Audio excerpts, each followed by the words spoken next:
Buenos días a todas y a todos. Muchas gracias, buen día Adrián. Ya tenemos grabación, entonces. Nuevamente les doy la bienvenida a este diplomado, que es el Diplomado en Comunicación Electoral, en nombre de nuestra directora, la doctora Gabriela Rubalcaba García, también de todo el equipo que formamos parte de la Escuela Judicial Electoral. Nos da muchísimo gusto tener esta primera emisión 2022 de este diplomado. Mi nombre es Verónica Méndez, yo soy investigadora en la Escuela Judicial, soy comunicóloga política y soy maestra en Gobierno y Políticas Públicas. Y durante 2 sesiones tendré el gusto de acompañarles, de estar con ustedes para conversar sobre los vínculos entre la comunicación y el derecho electoral. Antes de comenzar, les voy a compartir algunas reglas que ustedes seguramente ya conocen porque han tenido en algunos otros diplomados. Seguramente varios de mis compañeros ya se las han compartido o bien conocen esta imagen que estamos difundiendo en redes sociales sobre las reglas para una sana convivencia virtual, pero en general es importante como primera sesión de este diplomado poderles compartir algunos temas para que sea más sencillo el desarrollo de todo el diplomado. La primera tiene que ver con el pase de lista. A veces nos preguntan si es necesario que pongan el nombre completo en el chat. No, no es necesario. Nuestro equipo revisa quienes se conectan a la sesión y a veces, en caso de que no se conecten con el correo electrónico con el que se registraron o que entren desde la cuenta de alguien más, solamente tienen que modificar el nombre para que se quede en el registro de la sesión quién está participando, quién está ingresando a la videoconferencia y con ello poder tomar la lista.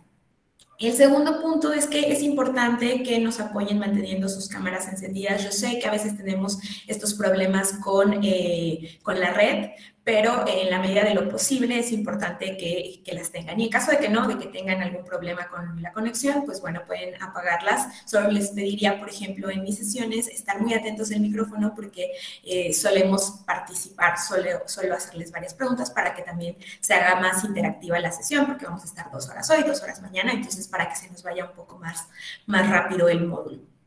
Y por último, el tema de las presentaciones. A veces nos suelen preguntar si les podemos compartir las presentaciones. Todas están cargadas en el micrositio, en el apartado materiales de consulta del micrositio de la escuela. Ahí pueden consultar no solo las del diplomado en el que están inscritos, sino también están los materiales de otros diplomados y cualquier persona puede descargarlas y revisarlas.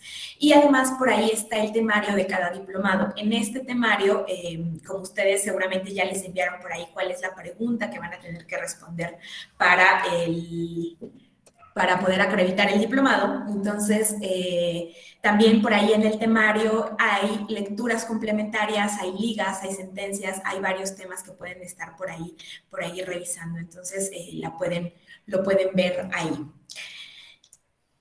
Muchas gracias, Blanca. No te preocupes por el tema de la cámara, pero aquí estamos al pendiente de la sesión. Muy buen día, Miguel. Ya vi varios comentarios. Ese es otro tema. Si quieren hacer algún comentario, si tienen alguna duda, alguna pregunta, pueden hacerlo a través del chat o bien abriendo directamente el micrófono. Yo estoy atenta y tampoco tengo ningún inconveniente con que interrumpan la sesión. A veces eso pues es necesario para que no perdamos el hilo de sus propios comentarios y de sus propias dudas.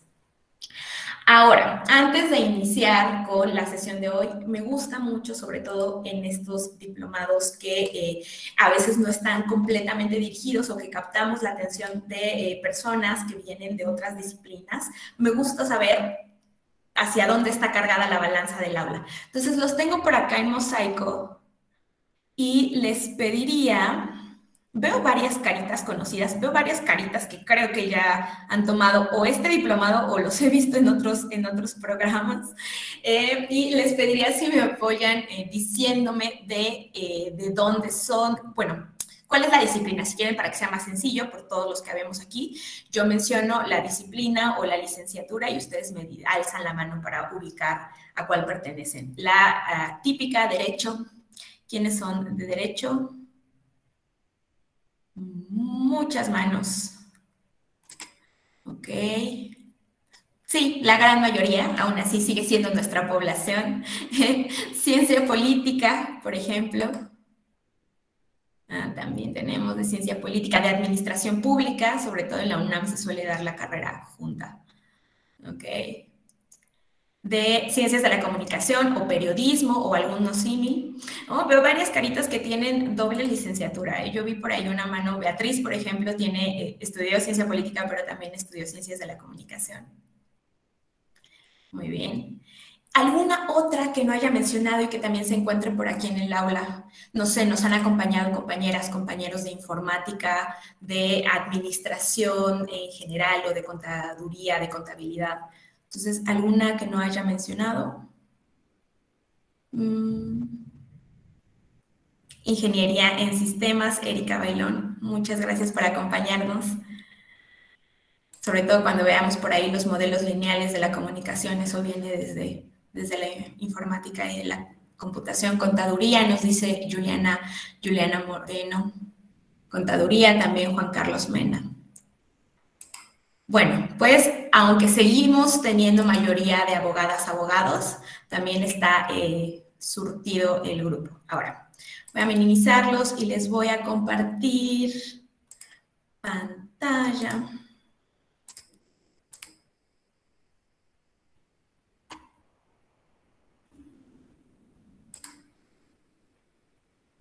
Perfecto. Ahora sí. Diana, ¿nos podrías apoyar apagando tu micrófono, por favor? ¿Con qué, perdón? Apagando o silenciando tu micrófono, por favor. Perfecto. Muchísimas gracias. Ahora sí.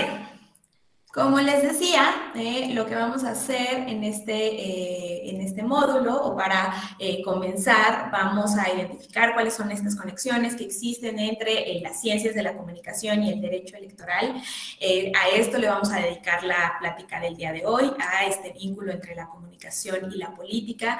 Y el día de mañana lo que vamos a hacer es ya analizar un poco más a qué nos referimos con comunicación política. Todavía ahí al final de la sesión vamos a hablar de este tema de comunicación política, pero el día de mañana lo veremos a partir de dos dimensiones o de dos grandes vertientes de la comunicación política que se relacionan con el acceso al poder y con el ejercicio del poder. Entonces, los ejes rectores de este módulo en general son 4, ¿qué es la comunicación política? ¿Cuáles son las funciones del lenguaje y cómo se relacionan estas funciones del lenguaje con la comunicación en general, con los elementos que componen los distintos modelos de comunicación? ¿Cuáles son los ámbitos de la comunicación en general y en qué consiste o a qué nos referimos cuando hablamos de la dimensión política de la comunicación?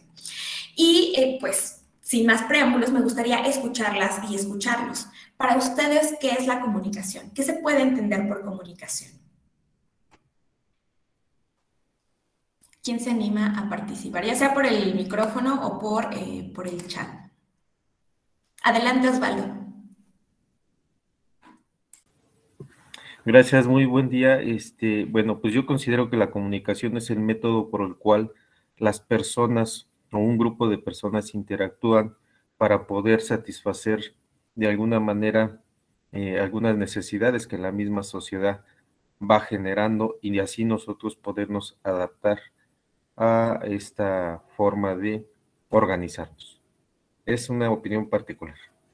Muchísimas gracias, Osvaldo, por compartirnos tu opinión o tu definición de comunicación. Nos dice por aquí Beatriz Rocha en el chat que es la transmisión efectiva de mensajes, que a eso nos referimos con la comunicación. ¿Alguien tiene una noción distinta o algo que nos quiera compartir al respecto de qué consideran por comunicación? ¿A qué nos referimos con comunicarnos? Javier García, adelante. Bueno, es un proceso de transmisión de un mensaje. Hablamos de por lo menos 5 elementos, que va a ser emisor, receptor, mensaje, medio, y hay dentro de la comunicación persuasiva se habla de el efecto que va a tener este mensaje, ¿no? Entonces yo mencionaría estos 5 elementos por lo menos en el proceso de comunicación. Perfecto, muchísimas gracias, Javier. Justo por ahí en uno de los modelos que les voy a compartir, podemos identificar cómo se hace el análisis desde las propias teorías de la comunicación de los distintos elementos de cualquier modelo comunicativo, ¿no? Cómo está asociado, por ejemplo, con el emisor, el análisis del discurso, lo que decías de los efectos, hablando del público receptor, etcétera. Entonces, por ahí, un poquito más adelante vamos a revisar estos temas. ¿Alguien más que nos quiera compartir alguna definición, su opinión sobre qué consideran que es comunicación, algo que nos esté haciendo falta en estas primeras participaciones? ¿No? Si no, no se preocupen, vamos avanzando y en algún momento, si quieren compartirnoslo, Maurilio nos dice, es la interacción de dos o más personas para dar a conocer alguna idea. Muy bien, pues muchísimas gracias por sus participaciones, por sus comentarios. Desde el punto de vista, pues meramente lingüístico, por ejemplo, la Real Academia considera que comunicarnos es hacer a una persona o a un grupo partícipes de lo que una persona o un grupo sabe o tiene. Es compartir una idea, compartir una opinión. Y en este sentido implica la transmisión, cuando nos vamos a la parte más elemental de la comunicación, de señales, como ya nos adelantaba Javier, entre al menos un receptor y al menos un emisor y al menos un receptor mediante un código en común. Es decir, sobre todo quienes, por ejemplo, yo no sé nada de alemán, entonces si una persona alemana se quiere comunicar conmigo en su idioma, es probable que yo a partir de su comunicación no verbal pueda identificar algunos elementos de lo que me quiere decir, pero en tanto no tenemos un código en común, también es muy probable que yo no voy a entender lo que está queriéndome comunicar de forma efectiva, que eso también es uno de los elementos que nos compartía, me parece que Beatriz.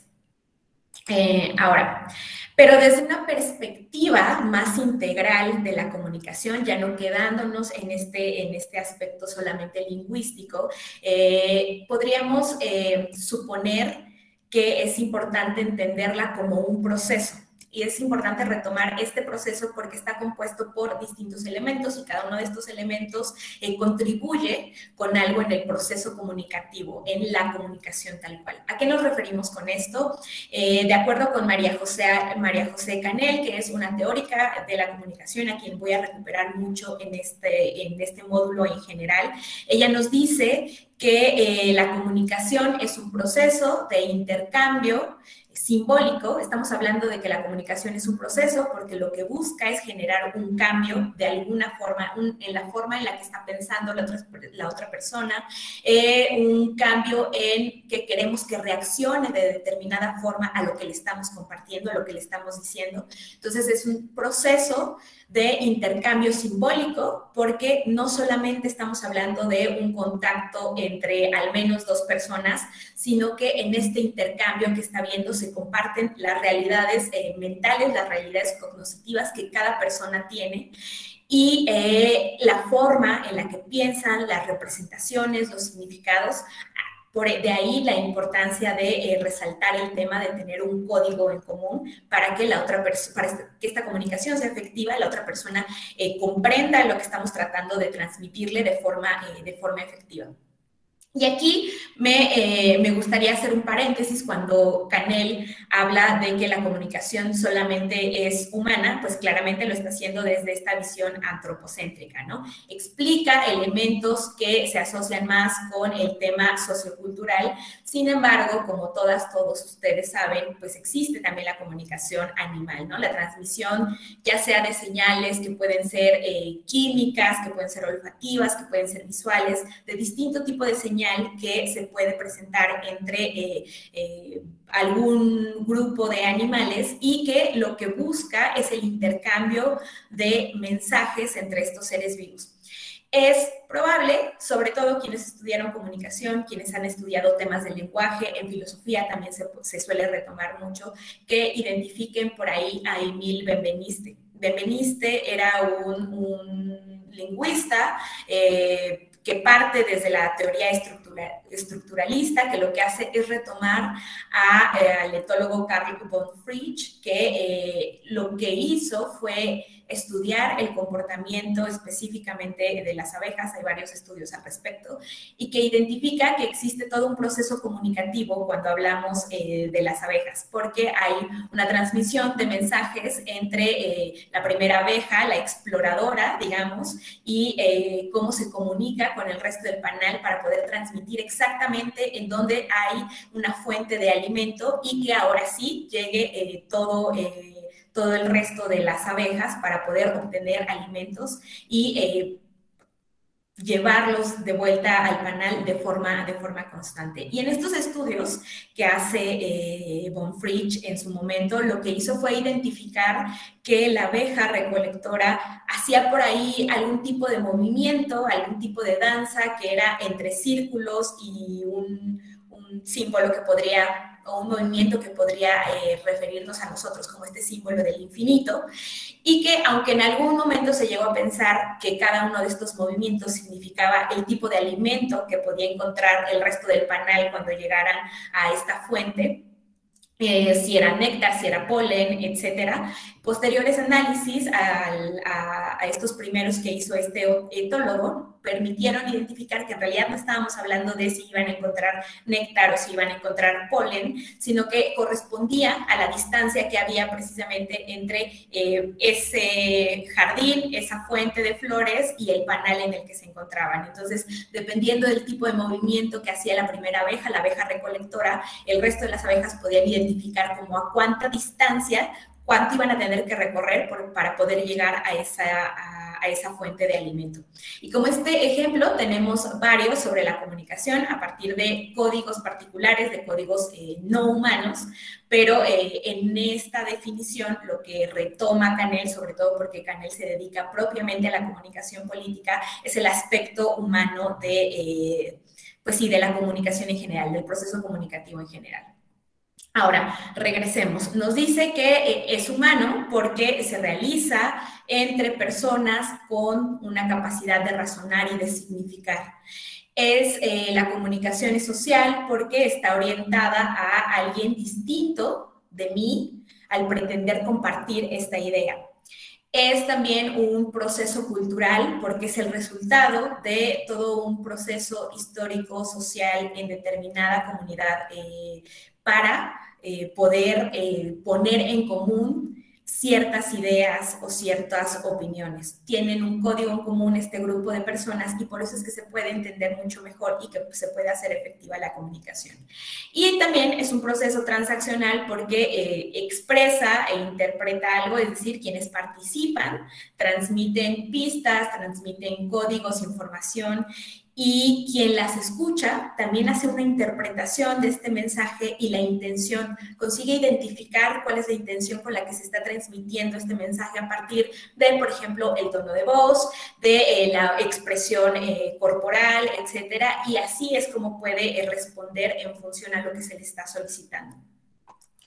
Entonces, la comunicación es la construcción, digamos, de un entendimiento en común con otra persona, como lo decía el filósofo Merleau-Ponty. Como saben, la palabra cognición viene de este latín cognoscere, que significa conocer y que supone la facultad que tenemos todas las personas para poder procesar la información a partir de los sentidos, a partir de la percepción, de la experiencia, y esto necesariamente implica el lenguaje, implica la memoria. Entonces, comunicarnos pues no es, si bien la forma sencilla de entender la comunicación es la transmisión de un mensaje, hay algo más allá, ¿no? Implica toda una serie de elementos que vamos a analizar un poco más adelante. Implica este encuentro de dos planos cognitivos, al menos dos planos cognitivos entre yo y ustedes, para poder crear este intercambio de mensajes en un tercer plano en común, en un tercer mundo en común. ¿Y cómo se consigue esto? A partir del lenguaje, a partir de las palabras, de los signos lingüísticos. Y cuando hablamos de estos signos lingüísticos, sobre todo quienes estudiaron por ahí comunicación recordarán cuando hablábamos del signo lingüístico lo difícil que se nos hizo quizás por ahí entender en las primeras sesiones a qué se refería Saussure con este signo lingüístico. Bueno, básicamente, les voy a poner primero este de Saussure. Es este que les muestro en pantalla. El significante es la imagen acústica, es decir, es el sonido de cada letra que yo estoy pronunciando, que se van articulando, que se van hilando, y que en conjunto refiere a un significado que es propiamente ya la imagen mental, la idea o el contenido. Y aquí el ejemplo básico con el que siempre nos lo enseñaban era con un árbol. Cuando yo estoy hablando del significante, estoy hablando de la letra y los sonidos A, R, B o L, que hilados, esta imagen acústica suena a la palabra árbol, y que a su vez, cuando ustedes escuchan la palabra árbol, les viene a la mente un árbol en específico. El que pueden ver a través de la ventana, el que tienen en el jardín, el que ustedes quieran. Y esta imagen que les viene a la mente es el significado, es el contexto. A veces, como era un poquito más difícil por ahí entender a Saussure, se introdujo el tema del referente o la cosa real, el árbol que realmente está ahí. Entonces, este signo lingüístico, ya propuesto desde Richards y Ogden, lo que plantea es que sigue estando el significante, es decir, estos sonidos hilados, esta imagen acústica de la palabra árbol, sigue estando el significado, lo que nos viene a la mente cuando escuchamos árbol, pero al mismo tiempo hay una cosa real allí fuera que nos permite hacer esta nota mental de cuando yo escucho árbol.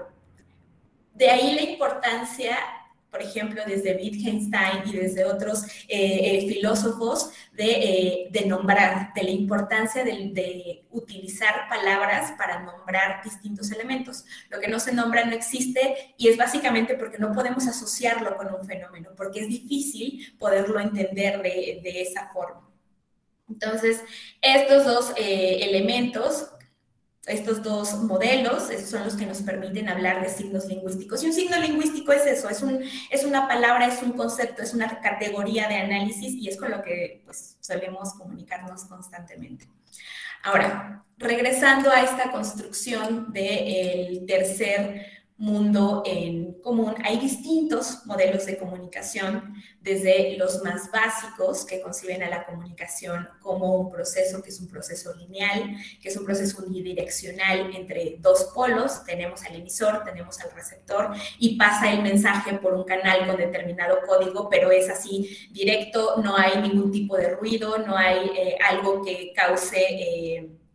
y cuando hablo de ruido, no solo hablo realmente de ruido que dificulte comprender los mensajes, sino también de estos posibles elementos que pueden tener tanto el receptor como el emisor para poder comprenderlo más allá, para poder entender lo que se está queriendo comunicar. Bueno, entonces tenemos estos modelos lineales. También tenemos modelos circulares, que son los que ya introducen la retroalimentación en la comunicación, que lo que hacen es plantear que la comunicación se puede presentar entre al menos o más de dos personas que tienen distinta influencia, y que en tanto tienen distinta influencia, pues también hay una respuesta de quien en algún momento se convierte ya no, o pasa de ser receptor a emisor nuevamente. Y pasamos también a los modelos reticulares, que son los modelos más elaborados de la comunicación, y que lo que plantean en realidad es que es un proceso más en red, no entendido desde esta visión de un emisor emite un mensaje y le llega a un receptor, sino que hay distintos emisores, hay distintos receptores, tienes que pelear un poco por la atención también de tus receptores de la información, y estos elementos pues dificultan la comunicación en general. Ahora, como les decía, para que nos vaya quedando más claro, les voy a poner varios ejemplos de a qué nos referimos con estos tres grandes tipos de modelos de comunicación. Los modelos lineales son la concepción más técnica de la comunicación porque en un inicio, desde las teorías comunicativas, lo que se hacía era, o se retomó un poco desde la computación, desde la informática, la forma en la que se emitía una señal y esta señal atravesaba determinado canal y entonces con un código en específico y entonces el emisor podía identificar a qué se refería este mensaje y simplemente era un input-output, ¿no? A eso nos referimos con esta visión de la comunicación en general. Este primer modelo es un modelo es de Shannon y Beaver y tiene un origen propiamente matemático. Hay una fuente de información que transmite este mensaje a través de determinada señal, hay un canal que nos permite la transmisión de este mensaje, hay la recepción de este mensaje y ya, eso es todo. No tenemos retroalimentación, simplemente un emisor, un receptor del mensaje de la comunicación y hasta ahí se queda. El segundo modelo, que es el modelo de Lasswell, que les decía que recupera un poco lo que nos compartía al inicio Javier en su participación, es esta asociación que a lo mejor algunos de ustedes han escuchado de quién dice qué, por qué canal, a quién y con qué efectos, que es la forma en la que solemos identificar más fácil este modelo de Lasswell, que data por ahí de la década de los 40, que corresponde, o sea, nos permite identificar cada uno de los elementos con un rasgo de la comunicación o un estudio o un análisis de la comunicación. Entonces, desde el emisor de la comunicación nos permite identificar o hacer análisis sobre el control. Desde el mensaje nos permite hacer estudios sobre los contenidos. Desde el canal, estudios pues propiamente de los medios, del alcance que pueden llegar a tener. Desde el receptor o la audiencia receptora, el público receptor del que estemos hablando, nos permite hacer este análisis de las audiencias, hacer la diferenciación de cómo podemos llegar de forma más efectiva a una audiencia que se encuentra, por ejemplo, en un rango de tal a tal edad, que consume determinados contenidos, que tiene una educación basada en ciertos elementos o que su contexto sociocultural lo ubica en determinado como parámetro económico. A partir de este análisis es que se puede identificar cómo se puede hacer más efectiva la comunicación para los distintos públicos objetivos. Y cuando hablamos de los efectos, es este análisis que se hace de la respuesta que tiene el mensaje, los contenidos que se están compartiendo, la forma en la que responden las personas, estos públicos, estas audiencias. Desde ahí se hace el análisis de los efectos de la comunicación. Ahora, es importante ubicar este modelo de Lasswell, que les decía es de los más conocidos en comunicación, en su contexto. Porque pues Lasswell lo propuso por ahí en 1948 y pues nos encontrábamos en el término de la Segunda Guerra Mundial, nos encontrábamos en la Guerra Fría, en todos estos avances y al mismo tiempo todas estas inquietudes que se habían dado por el uso de la propaganda durante la Segunda Guerra Mundial, ¿no? Entonces, de ahí que haya introducido este análisis de los efectos que no teníamos previamente porque lo que se asumía en ese momento es que el público receptor de la comunicación, que a veces era entendida solamente como esta persuasión, sobre todo asociada con la propaganda política, se introdujo este análisis de cómo está afectando a las personas, cómo están reaccionando a la forma en la que yo estoy emitiendo los mensajes. ¿Realmente es efectivo? O pensar en esta efectividad a veces era en términos de esta audiencia, estos receptores, ¿realmente están pensando o analizando los mensajes que yo les estoy compartiendo o simplemente están actuando por actuar porque yo les dije que actuaran así? Y de ahí la importancia de este análisis que se comienza a hacer desde esa época, desde la década de los 40, de los 50, a la propaganda político-electoral en general.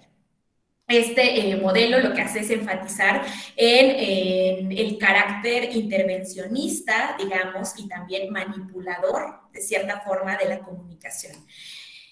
Y les decía que resalta este tema de la propaganda política o de la propaganda electoral. Ustedes identifican por acá en pantalla dos carteles que seguramente ubicarán, uno emitido por el propio gobierno estadounidense y el otro por la entonces URSS, y esta importancia que se daba de forma parte de nuestras filas en esta guerra, ¿no? El segundo cartel asociado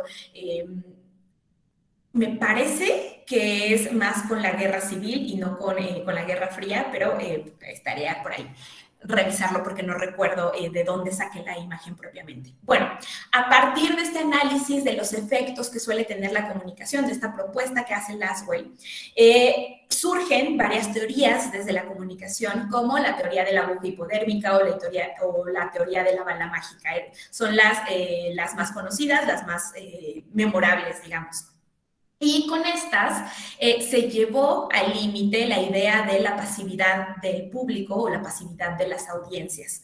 Porque lo que dicen estas teorías es que en realidad los públicos reciben los mensajes, de ahí que se llame de la aguja hipodérmica, porque es como si el mensaje estuviera en una inyección y quien está inyectando este mensaje, pues es quien se encuentra en el poder, quien quiere transmitir determinado contenido, y lo está inyectando propiamente en la masa, que es una masa uniforme, que es una masa no pensante, que en realidad responde solamente al estímulo de esta comunicación, de este mensaje, pero que en realidad no va más allá.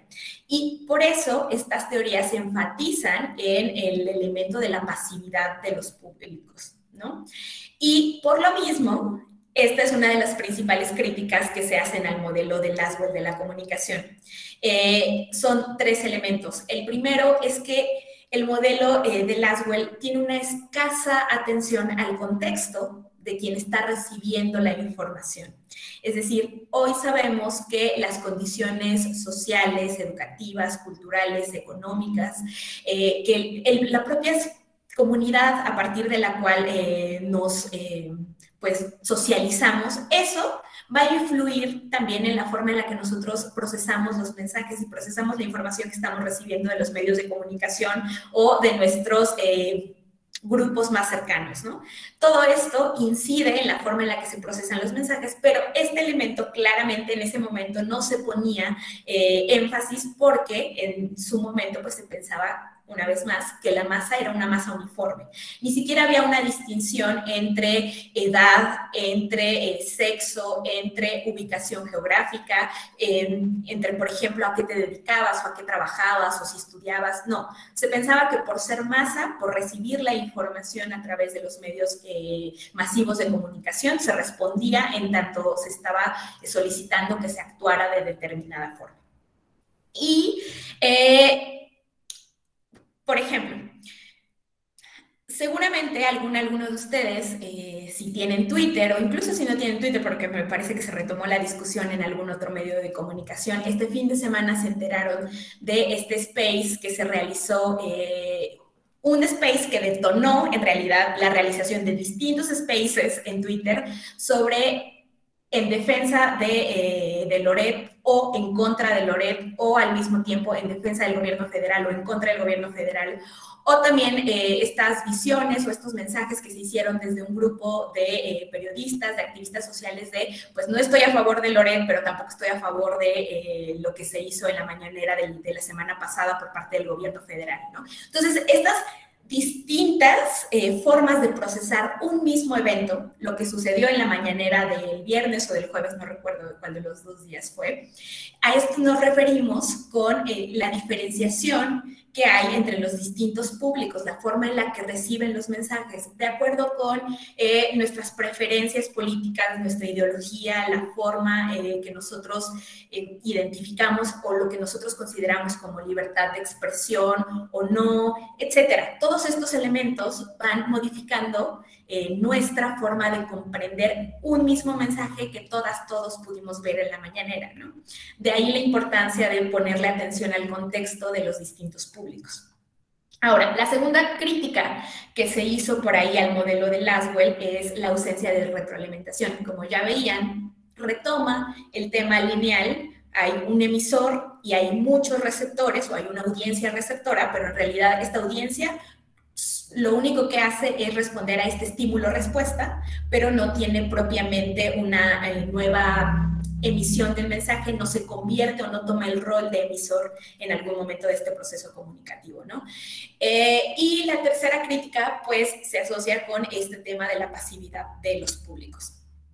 Ahora, en atención a la falta de retroalimentación, a esta pasividad supuesta del público receptor, es que surgen los otros modelos, que son estos modelos ya circulares de la comunicación, que pasan de esta visión estímulo-respuesta y comienzan a complejizar poco a poco la comunicación, al incluir la mediación, por ejemplo. Antes, a pesar de que se entendía que se hacía uso de la radio para la transmisión de los mensajes, pues el elemento de tener a una persona quizás mediadora, que no es lo mismo que nosotros, por ejemplo, recurramos a la fuente de una nota periodística o al hecho propiamente, a que recurramos a alguien que ya hizo una interpretación del hecho y entonces yo así me informé de determinado elemento, ¿no? Hay esta mediación y en esta mediación a veces esta interpretación que pudo haber hecho este agente externo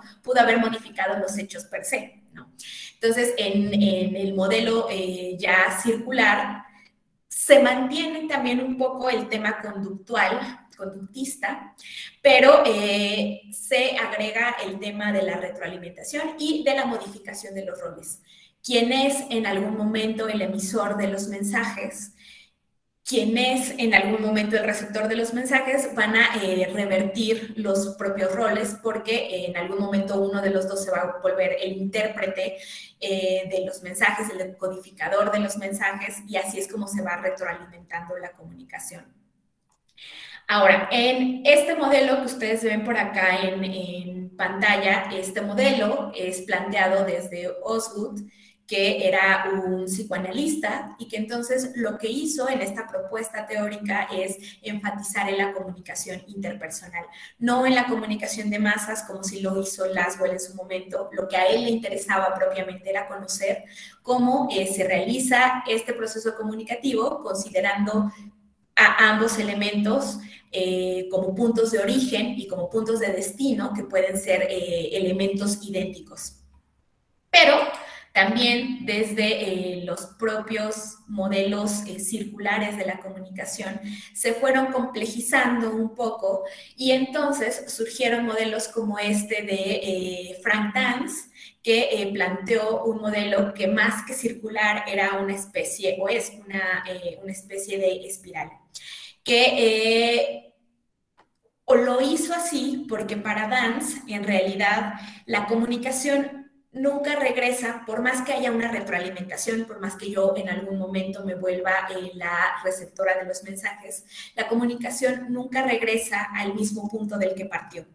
Y entonces, si bien hay una retroalimentación de los distintos elementos, en realidad, en tanto se van modificando las interpretaciones de la información, en tanto existe una transformación de la forma en la que está pensando una persona, el proceso siempre va a un punto diferente. Y por eso es que propone este modelo que parece más una espiral. Ya sea por el tipo de mensaje, por el tipo de interacción que tienen las personas o que tienen los distintos actores, los distintos elementos del modelo comunicativo, o por la actitud que se toma a partir del mensaje que ustedes me están compartiendo, de cómo yo interpreté ese mensaje y de su actitud. Yo puedo tener una actitud reactiva o pasiva o puedo reaccionar de distintas formas y entonces esto hace que nos ubiquemos en un momento distinto de este proceso de comunicación, ¿no? De modo que cada acontecimiento, que cada elemento que sucede incide en que haya una transformación en la comunicación y entonces se vuelve evolutiva, podríamos decirlo así, porque se va incrementando el entendimiento y además se va incrementando la relación entre la comunidad de hablante. Este modelo se interesa más en la comunicación en sí misma y no tanto en un análisis ni de efectos ni de emisores receptores de los distintos elementos del modelo comunicativo, sino propiamente en la evolución de la comunicación a partir de este encuentro que se hace entre al menos dos dos personas. Y finalmente tenemos los modelos, que son modelos reticulares. Específicamente, este que están viendo ustedes acá es uno propuesto por Simon Newcomb, que señala que la comunicación solo se activa si existe una relación entre A y B, supongamos, entre emisor, receptor, y aquí lo que Newcomb propone como el mensaje o la comunicación es esta X, entonces solamente se va a poder activar si alguno de los dos, no si alguno de los dos, si los dos están interesados en el tema, porque si no, pues no hay comunicación, o hay una comunicación en el entendido del proceso lineal. Yo les estoy transmitiendo un mensaje, pero ustedes pueden, aunque lo escuchen, ni siquiera prestarles la suficiente atención o dejarlo pasar, dejar pasar esta emisión de mensaje más como un ruido que como propiamente inmiscuirse en lo que les estoy comunicando, ¿no? Entonces, si alguno de los dos elementos no tiene interés en el tema, no tiene interés en lo que se está planteando, entonces simplemente no va a haber una comunicación propiamente dicha. Y ahora, este modelo forma parte de las teorías del equilibrio de la comunicación y entre los supuestos que proponen estas teorías es que las personas siempre buscan información sobre temas que les son afines y en ese sentido solo tienen una apertura o una mayor apertura a este tipo de contenidos que pues de cierta forma se puede convertir en una percepción selectiva, ¿no? Y esto también se puede replicar y se puede identificar muy bien cuando hablamos de redes sociales o de Internet, de esta llamada burbuja informativa o caja de resonancia, porque en tanto nuestra interacción en redes sociales se hace con temas que no son afines, el algoritmo nos va presentando ese tipo de temas o nos va a presentar, si seguimos a determinada persona, pues nos presenta a su círculo inmediato, porque así tenemos este acceso a contenidos similares, entonces, pues eso, la percepción se vuelve selectiva, pero además tenemos una especialización, por llamarlo de alguna forma, de los tipos de temas que tenemos, a los que tenemos acceso.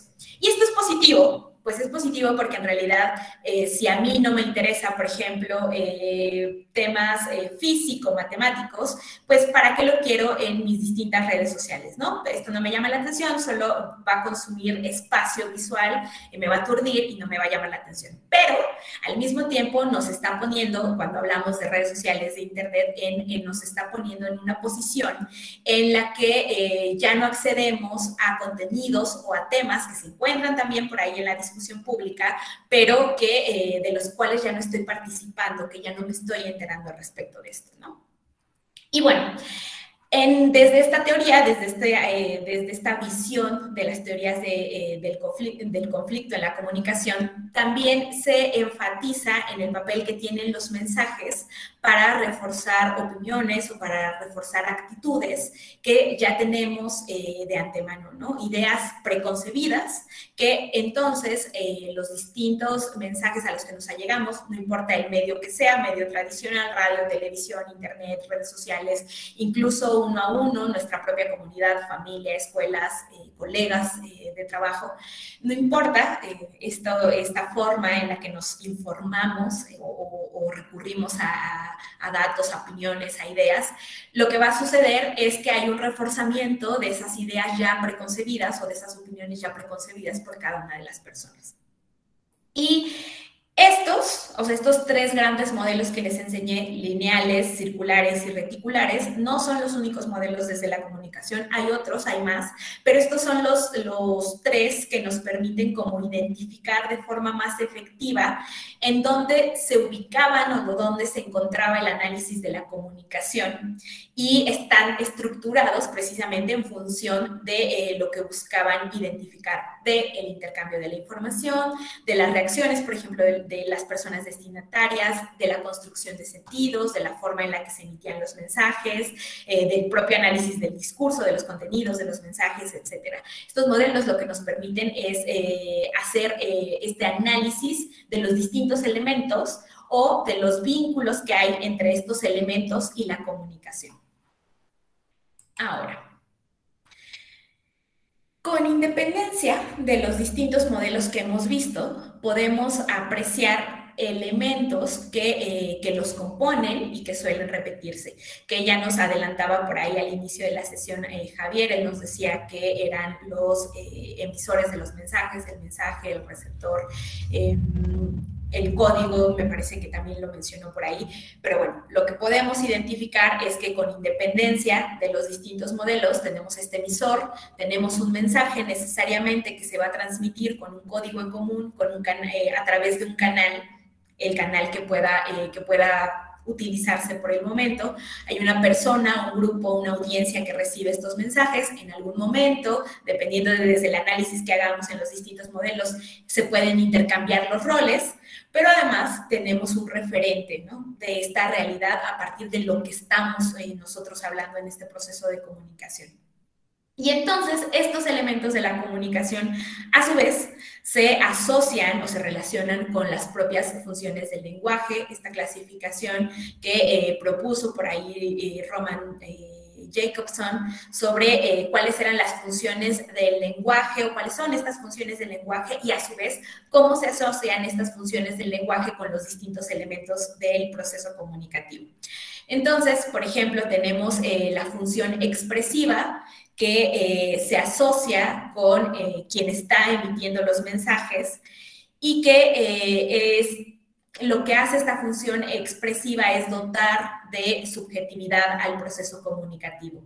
Quien emite el mensaje lo hace a partir de determinadas emociones, sentimientos, un estado de ánimo, con ciertas actitudes que pudieran influir en la forma en la que quien está recibiendo el mensaje va a interpretar la información o va a actuar en respuesta a ese mensaje que se le ha transmitido, ¿no? Le imprime esta función expresiva del lenguaje, le imprime emotividad y características muy específicas al contenido, al mensaje que se está transmitiendo. Tenemos que a la persona receptora de este mensaje, de estos contenidos, le corresponde la función apelativa, porque pues, se centra en que quien está recibiendo los mensajes tiene reacciones de cierta forma, pero que además requerimos, cuando estamos siendo los hablantes, los emisores de los mensajes, requerimos una respuesta. Incluso una no respuesta es una respuesta, ¿no? Entonces, requerimos que este receptor tenga algún tipo de respuesta al mensaje que nosotros estamos emitiendo. La función poética se asocia necesariamente con el mensaje. Esta función es una función que se puede considerar estética, sí, pero que sabemos que para comprender adecuadamente un mensaje se deben respetar ciertas reglas. Decíamos, no vamos a entender o no vamos a tener una comunicación efectiva en un proceso si no tenemos un código en común, y parte de tener este código en común es que podamos hablar, escribir, compartir este mensaje con reglas muy claras que ambos elementos del proceso comunicativo comprendamos, ¿no? Y a esto se refiere esta función poética del mensaje. La función fática lo que hace es centrarse en verificar que haya condiciones para la interlocución, para compartir los mensajes, y por ello se asocia con el canal. Y sirve para iniciar la conversación, para mantenerla, para terminarla. Un poco yéndonos a un ejemplo muy burdo, muy sencillo, es como cuando estamos utilizando un walkie-talkie, que necesitamos necesariamente hacer como estas pruebas para saber si la persona que tiene el otro aparato nos está escuchando bien, y a partir de ello poder compartir los mensajes, ¿no? Eso podría ser. Y luego tenemos la función metalingüística, que se centra en el código, en usar el lenguaje que permita explicar a qué nos estamos refiriendo con los mensajes, qué es lo que estamos buscando, qué es lo que pretendemos que haga este receptor, y también a comunicar de forma efectiva. Ahora, la comunicación, además de desde esta visión un tanto más funcional del proceso, de cómo entender los distintos elementos, sus vinculaciones, también se puede clasificar de acuerdo con si es verbal o si no es o si no lo es, si es no verbal, de acuerdo con el número de participantes que interactúan en el proceso comunicativo. Tenemos comunicación intrapersonal, interpersonal, colectiva, masiva, y que un poco este tipo de comunicación, el de participantes, se asocia también con la diferenciación o la clasificación de medios de comunicación, porque va de la mano de la necesidad de usar algún tipo de herramienta adicional a la que ya tenemos para poder transmitir los mensajes. Y por aquí, si ustedes alguna vez tomaron, es que era el curso de comunicación política, pero no, me parece que también por ahí en nuestro curso de ciudadanía digital, que me parece que van a necesitar la constancia de ese curso de ciudadanía digital para aprobar este diplomado.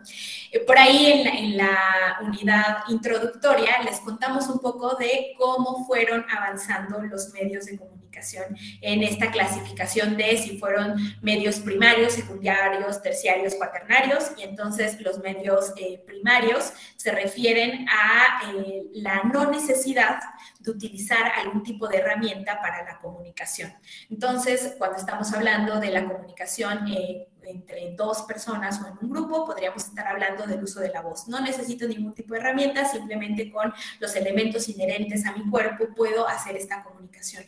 Las personas que tienen alguna discapacidad en este sentido tienen comunicación no verbal, pero al mismo tiempo puede ser parte de estos medios primarios porque no están necesitando un elemento más allá, lo están haciendo con su propio cuerpo para comunicar los mensajes.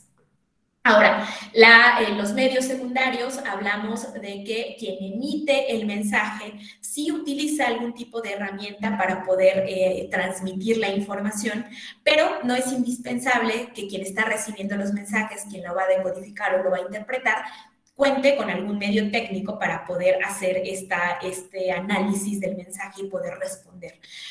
Por ejemplo, un libro, un diario, una revista, quien está emitiendo el mensaje lo está haciendo a través de tinta, de papel, de alguna herramienta técnica, pero quien va a interpretar este mensaje simplemente lo puede leer y entonces no es necesario un elemento adicional en el proceso comunicativo.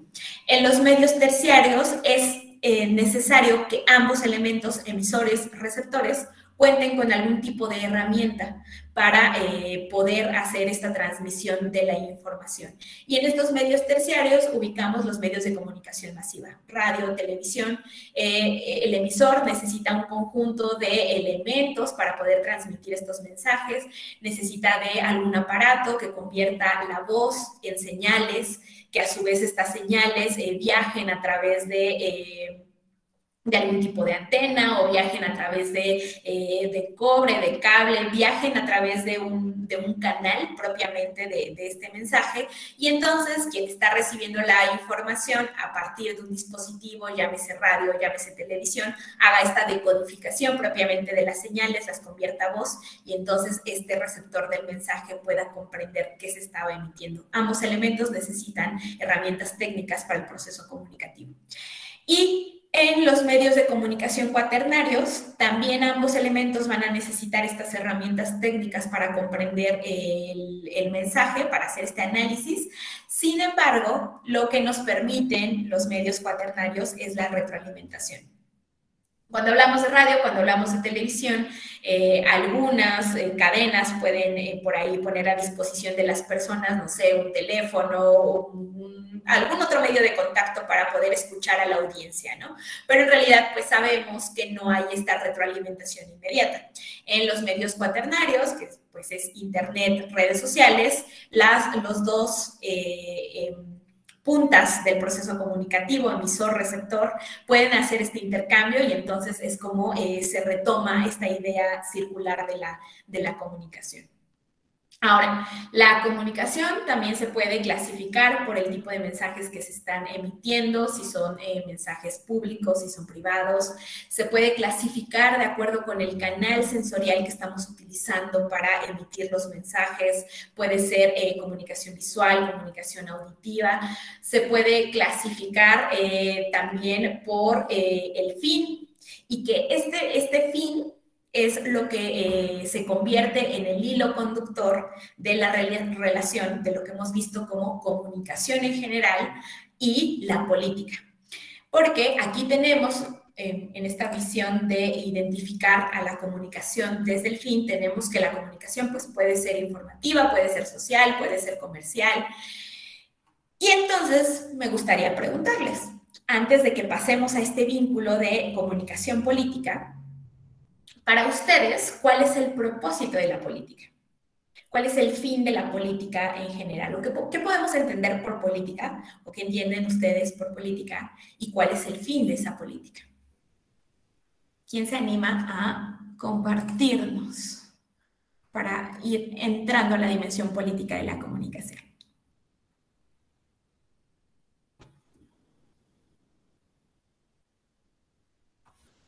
¿Cuál es el fin de la política? Adelante, Adrián, gracias. Buenos días a todas y a todos. ¿Sí me escuchan? Bien, en forma general, y digo, con el sesgo natural de mi función electoral y lo que implica la educación cívica, yo creo que la política, en términos generales, es hacerse cargo de los asuntos públicos o involucrarse en los asuntos públicos. Podría ser muy generalizado y tiene sus posibles variantes, sin embargo, me parece que el término o la concepción más completa que puede haber es esa, porque apelo a la clásica de si le cierras la puerta a la política, se te mete por la ventana. Además de que en el terreno político, y más en el electoral administrativo, digamos, se resuelven todos los asuntos que inciden en nuestra vida diaria. En la política se decide la educación, los servicios públicos, etcétera, etcétera. Gracias. Muchísimas gracias a ti, Adrián. Adelante, Beatriz. Hola, ¿qué tal? Para mí la política tiene que ver más con la parte de la toma de decisiones que generen un bien común y tiene que ser desde un punto de una situación de poder o desde un puesto o desde un mando, pero que esta toma de decisiones y la administración de recursos públicos sea para un beneficio de una comunidad o de una sociedad. Muchas gracias, Beatriz.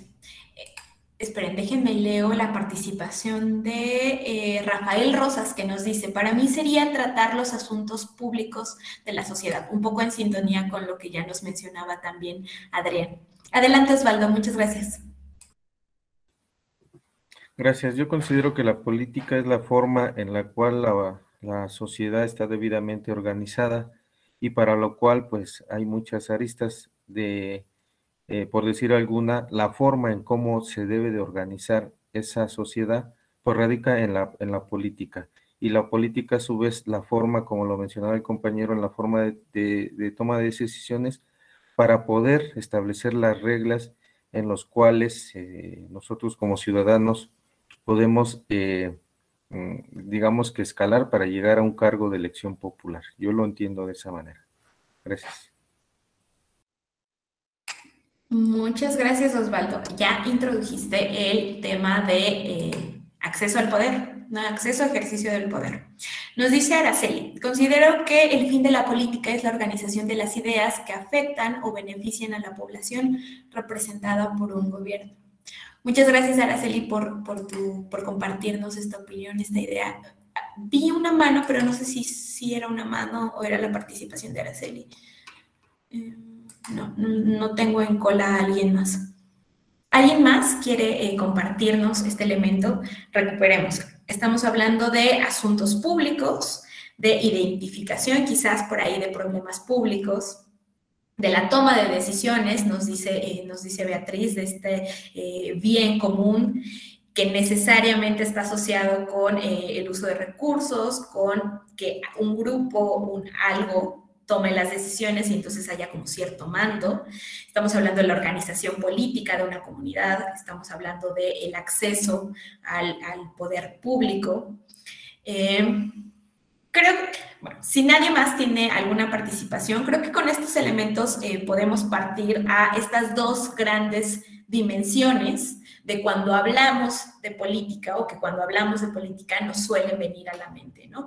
La primera dimensión suele asociarse, o esta primera postura, con la organización de la sociedad, con el bien común, y la segunda con el ejercicio del poder en sí mismo, dependiendo de los teóricos a los que recurramos, dependiendo también de las opiniones en los distintos grupos en los que hagamos esta pregunta. Podemos estar hablando de explotación, podemos estar hablando de dominación de un grupo o grupos sobre otros para esta toma de decisiones. Entonces, estas son como las dos grandes posturas cuando hablamos de cuáles son los fines de la política.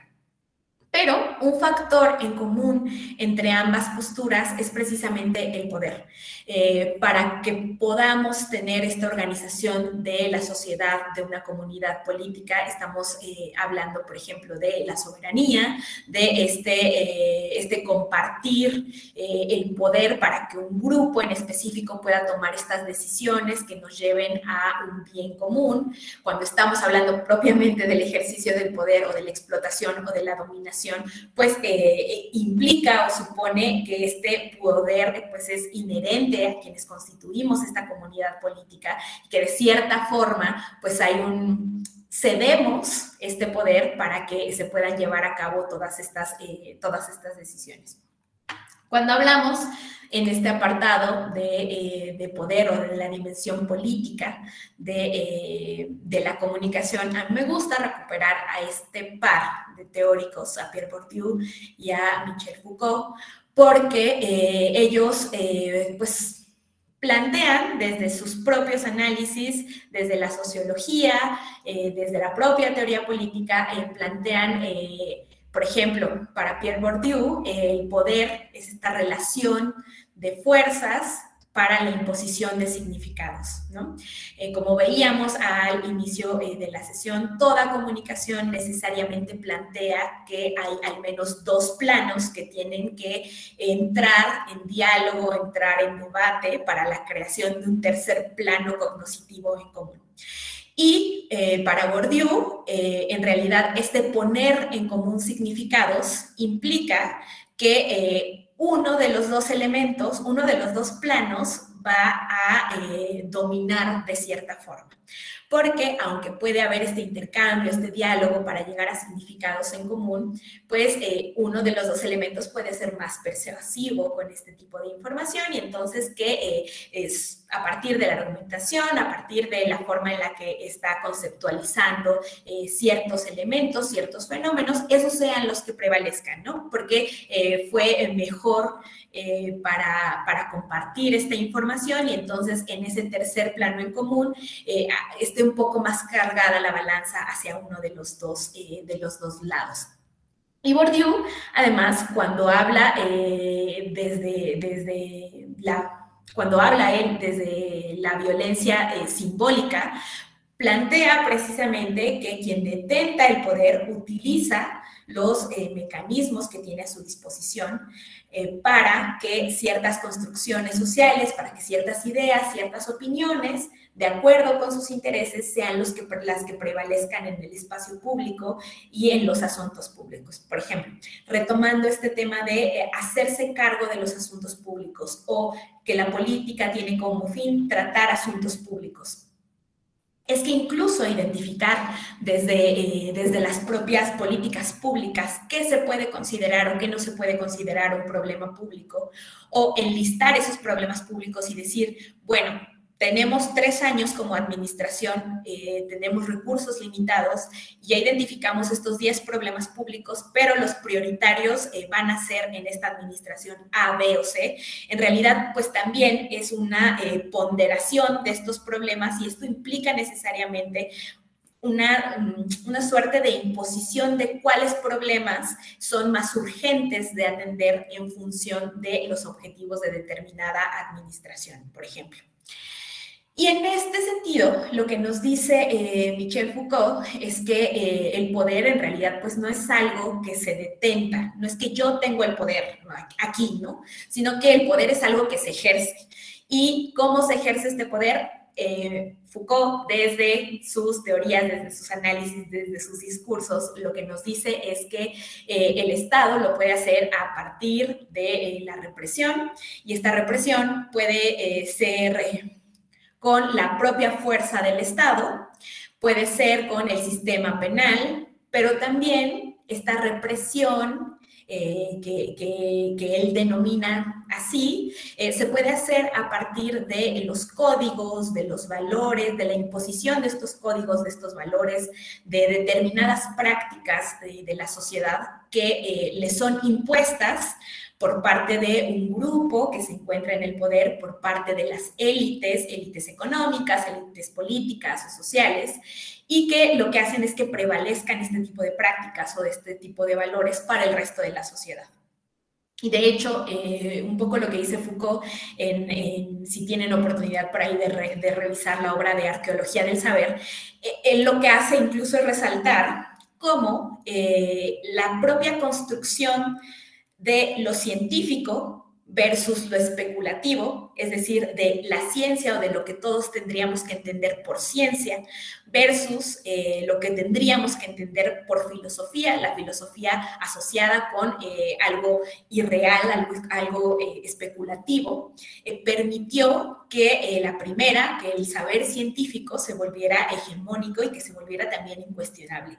Y en este tema de las cosas no cuestionables, pues en cierto sentido implican esta imposición de significados, de prácticas, de valores. Aquí, en este contexto, digamos, es en el cual se inserta la dimensión política de la comunicación, porque esta promueve que determinados significados propuestos y difundidos desde los distintos grupos tomadores de decisiones o que desde los distintos grupos que tienen un mayor capital simbólico, sean estos significados los que prevalezcan en una comunidad. Además de que pues, no se puede ejercer la política en secreto, el poder pues necesariamente se tiene que hacer público, si no, no es poder político, y la importancia aquí de hablar del ejercicio del poder sin la habilidad, por ejemplo, de decodificar o de comprendernos. ¿Cómo podríamos hacer ejercer este poder público si no tenemos, por ejemplo, códigos en común? O si no sabemos cómo transmitir los mensajes. O sea, vaya, ni siquiera llegar al tema del ejercicio del poder. El acceso al poder. ¿Cómo se puede acceder al poder si no consigues que un amplio grupo de personas se adscriban a tus ideas, a tus objetivos políticos, ¿no? Ahora, desde el análisis de la comunicación, tenemos 4 formas desde las cuales se ha conceptualizado a la comunicación política. Una instrumental, una ecuménica, una deliberativa. La primera es la instrumental, que es la visión como más reducida de la comunicación en general, que se asocia con las herramientas de las cuales disponen los distintos actores políticos para convencer a quienes integran una comunidad, un determinado grupo, una sociedad, para actuar de una forma. Esta comunicación política desde esta visión, desde esta dimensión instrumental, es, pues, digamos, es la idea más reduccionista de la comunicación política, porque además se asocia al marketing político. Son todos estos técnicas, procedimientos de los cuales puede disponer una persona o un grupo para poder acceder al poder o para poder mantener ese poder público.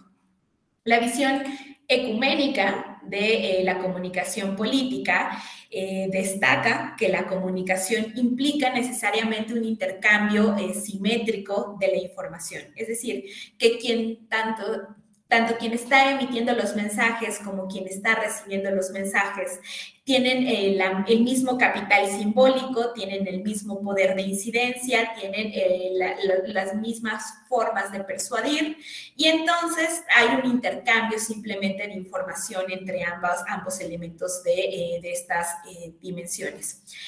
Y uno de los principales analistas teóricos de la comunicación política desde esta visión, desde la visión ecuménica, es precisamente Dominic Bolton, que es también uno de los teóricos que más se reconocen o más se ubican por ahí de nombre cuando tratamos de buscar una definición de comunicación política. Y Bolton lo que hace es retomar este modelo reticular que les enseñaba. ¿Se acuerdan ese del triangulito? Donde forzosamente los dos elementos tenían que estar interesados en los temas para poder hacer análisis y para poder comunicarse de forma efectiva con las otras personas. Bueno, Dominic Bolton retoma esta triada y conceptualiza a la comunicación política como ese espacio que hay entre los tres elementos. Nos dice Dominic Bolton que la comunicación política es el espacio en el que se intercambian los discursos contradictorios de los tres actores. Con estos tres actores se refiere a actores políticos por un lado, a los periodistas por el otro lado y a la opinión pública, entendida solamente como las encuestas, desde, insisto, una visión un tanto reduccionista de Bolton. Él plantea que la opinión pública simplemente son los resultados de las encuestas. Entonces, la comunicación política sería ese espacio que se ubica entre estos tres elementos del modelo de comunicación, y que además estos elementos son los únicos que tienen legitimidad para expresarse públicamente sobre la política y sobre los asuntos públicos. Bolton deja fuera a los movimientos sociales, Bolton deja fuera a otras organizaciones o grupos que también son grupos de interés y que tienen una incidencia para ubicar una agenda para que estos problemas públicos, por ejemplo, sean atendidos a partir de determinada agenda que se haya marcado en los distintos grupos. Bueno, para Bolton esos otros actores no son actores legítimos para participar de la comunicación política, y simplemente reconoce a los actores políticos, a candidaturas, a partidos políticos, a periodistas, y por periodistas no habla de la persona tal cual que ejerce el periodismo, sino a los medios de comunicación tal cual. Y les decía, él no considera el elemento de la ciudadanía en general, tampoco considera la sociedad civil, si no queremos hablarlo en términos de ciudadanía, no considera a la sociedad civil como un actor legítimo para inmiscuirse en la comunicación política, sino que lo hace como la opinión pública, es decir, los resultados de las encuestas. Esto es el elemento que retoma Bolton en comunicación política. Bueno, la tercera dimensión o la tercera concepción de la comunicación política es la visión competitiva, que lo que hace es enfatizar en el control de las representaciones colectivas, es decir, cuáles mensajes son los que se posicionan en las agendas, cuál es el encuadre que se le da, por ejemplo, a un determinado hecho. Recuperemos este ejemplo que decíamos, por ejemplo, de Loret de la semana pasada, ¿no? ¿Cuál es el encuadre que se le va a dar a esta cobertura que se hizo en la mañanera? El encuadre desde el respeto al periodismo, el encuadre desde no sé, apoyo al gobierno federal a pesar de la actitud que tuvo, es decir, la forma en la que se va a emitir este tipo de mensajes en los medios de comunicación, que lo que nos permiten es amplificar el discurso, llegar a más personas, que más personas tomen partido, por decirlo así, de ese tipo de hecho, de ese suceso. A esto se refiere con una lucha explícita por las representaciones colectivas. ¿Cuál va a ser la que va a ganar? ¿El primer space que se hizo o los 7 spaces que se hicieron después? ¿No? A esta lucha de representaciones colectivas nos referimos. Y aquí, en esta visión, se insertan, por ejemplo, las teorías de la comunicación como la agenda setting, como el framing, o sea, como este encuadre, que consiste, pues, en construir una realidad discursiva de un hecho. ¿no? No es lo mismo, por ejemplo, cuando hablamos de, no sé, cuando hablamos del agua, o cuando se habla del agua en los medios de comunicación, no se habla así en general, ¿no? Hay un encuadre, por ejemplo, en la limitación del recurso o en los cortes que puede haber en Ciudad de México en determinadas fechas, ¿no? O la importancia de su cuidado, o, no sé, su asociación con el cambio climático. Esta forma en la que un mismo tema se retoma por las distintas agendas, a esto nos referimos con el framing que se le hace a un tema en específico. Ahora, alguien que tiene pues un excelente uso de estas técnicas, ya les decía yo, pues en realidad desde la propia presidencia, desde el propio gobierno federal, se recupera mucho este tema de la agenda, ¿no?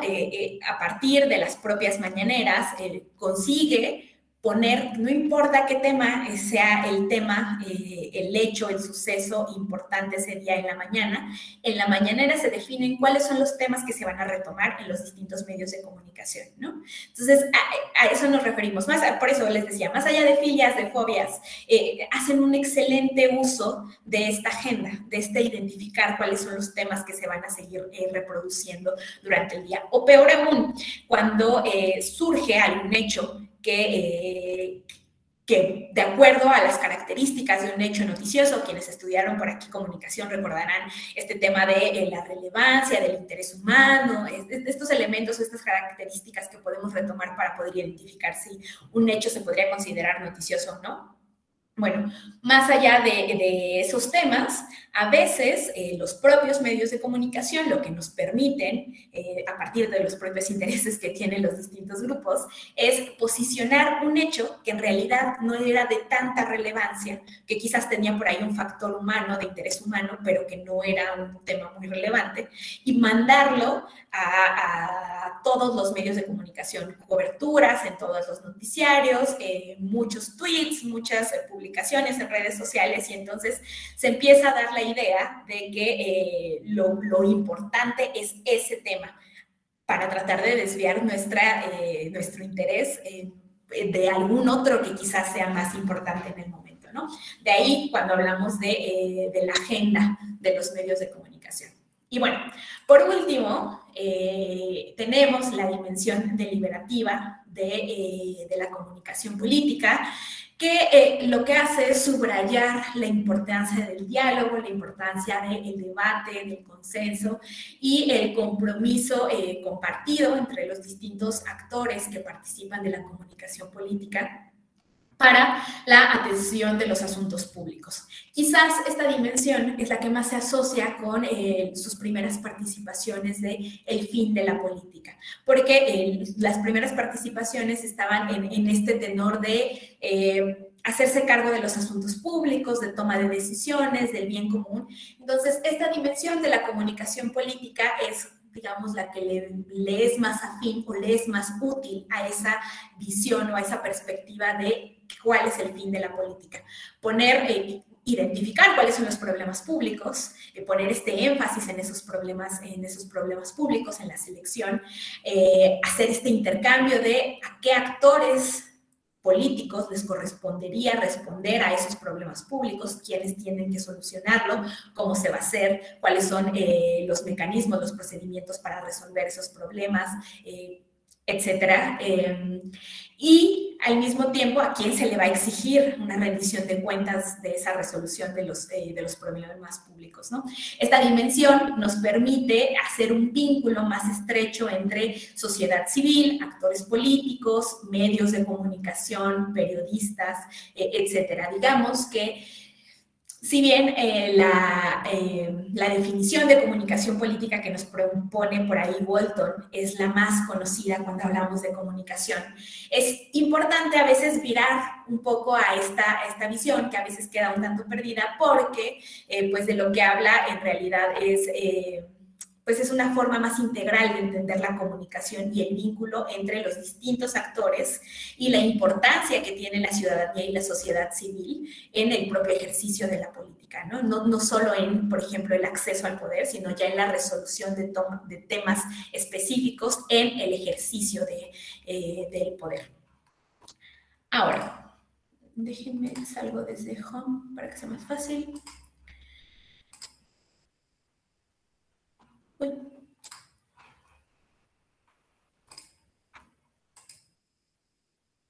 Aquí. De acuerdo con André Gosselin, hay dos espacios en los que se ejerce la comunicación política. No importa si son cualquiera de estas 4 visiones, si es la instrumental, la ecuménica, la deliberativa, no importa, hay al menos 2 espacios en los cuales se ejerce esta comunicación. Y él los plantea como las arenas y como los territorios. Y Gosselin nos dice que los territorios son el ámbito geográfico en el que se desarrolla la comunicación política, que podemos hablar del ámbito local, del ámbito regional, nacional, internacional, pero que también este territorio de la comunicación política resulta de los factores de la organización del poder político, de los estados, de los partidos, los sindicatos, incluso los movimientos sociales. De ahí también surgen estos territorios. Mientras que por arenas se refieren al conjunto de dispositivos, de fórmulas, de marcos, de reglas, de estrategias que se emplean para la transmisión de los mensajes. Entonces, las arenas en realidad son formas más concretas de la comunicación política. Si estamos hablando del territorio de una comunicación, del territorio de la comunicación política, por ejemplo, podríamos estar hablando del ámbito federal, cuando hablamos del tipo de discursos, de los mensajes que se nos emiten en las mañaneras, ¿no? A pesar de que pueda tratar temas específicos, estamos hablando de que tiene una afectación para todo el ámbito nacional, ¿no? Entonces, podríamos estar hablando del territorio.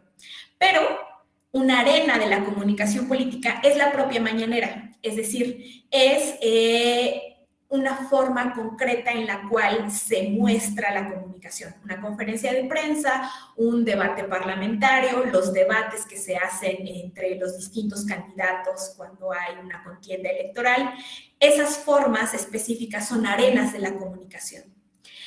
Gosselin lo que hace es por ahí retomar a Max Weber, a Erving Goffman, a Herbert Mill, a Harold Garfinkel, retoma a estos 4 teóricos sobre las formas de accionar de los que se vale la comunicación política para la transmisión de los mensajes, para que sean ciertos significados, ciertas ideas las que prevalezcan en el espacio público.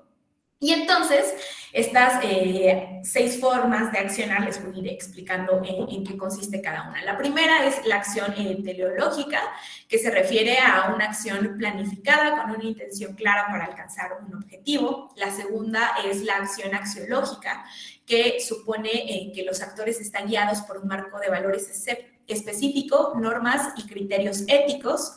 La tercera es la acción afectiva, que implica que se usan elementos de carácter psicológico para producir reacciones determinadas en los receptores. Esto, pues, claro, se resalta en todos los tipos de comunicación, pero se suele utilizar mucho en publicidad, en propaganda. La acción rutinaria, que supone que no todo lo que se hace es calculado ni requiere un esfuerzo reflexivo. Por ejemplo, de forma instintiva, al leer nuestra atención, siempre va hacia un lado nuestra vista. Entonces, a eso se refiere con retomar la acción rutinaria. La acción dramatúrgica, que se asocia por ahí con... dentro de estas funciones del lenguaje que veíamos hace rato de Jacobson, se retoma la función poética, por ejemplo, y entonces implica el vínculo con la representación en un sentido más directo y resalta la forma en la que suelen actuar los distintos actores políticos, ¿no? Para quizás dramatizar a partir de roles o resaltar su pues sí, personificarse como una suerte de vencedores en una contienda electoral o como los héroes porque los gobiernos previos fueron fatales, entonces nosotros somos los héroes o las heroínas para poder acabar con determinado problema público. Y de esta forma, pues lo que hacen es como resaltar el tema afectivo o emotivo para poder persuadir a las personas. Y por último, tenemos la acción comunicativa de la comunicación, que lo que supone es propiamente este intercambio, esta interacción entre las distintas personas, 2, 3, las que sean, para poner en común un mensaje, un tema en específico. Y yo sé que ya son, pero vamos a ir avanzando un poquito. En la práctica hay 2 grandes ramas de las que suelen dividirse la comunicación política. La primera es la empleada para el acceso al poder y la representación de intereses. Y la segunda es la que se suele utilizar o la que se usa para el ejercicio del poder y la administración pública. Hoy, antes de terminar esta sesión, quiero que avancemos un poco con el tema de propaganda. Vamos a ver por ahí algunos principios que seguramente ustedes les van a parecer cercanos, más allá de si ustedes en algún momento leyeron estos 11 principios de Goebbels, porque en los propios ejemplos les va a ser muy sencillo identificar a qué nos referimos con estos. Y entonces, para ir comenzando, me gustaría saber qué es para ustedes la propaganda. ¿Qué entienden ustedes por propaganda? Ya decíamos que la comunicación es poner en común ideas, opiniones, es este proceso o intercambio entre al menos 2 personas o entre una persona y un grupo a través de un medio de comunicación masiva, quizás. Pero, ¿qué diferenciaría a la comunicación en general, cualquier tipo de comunicación, de la propaganda?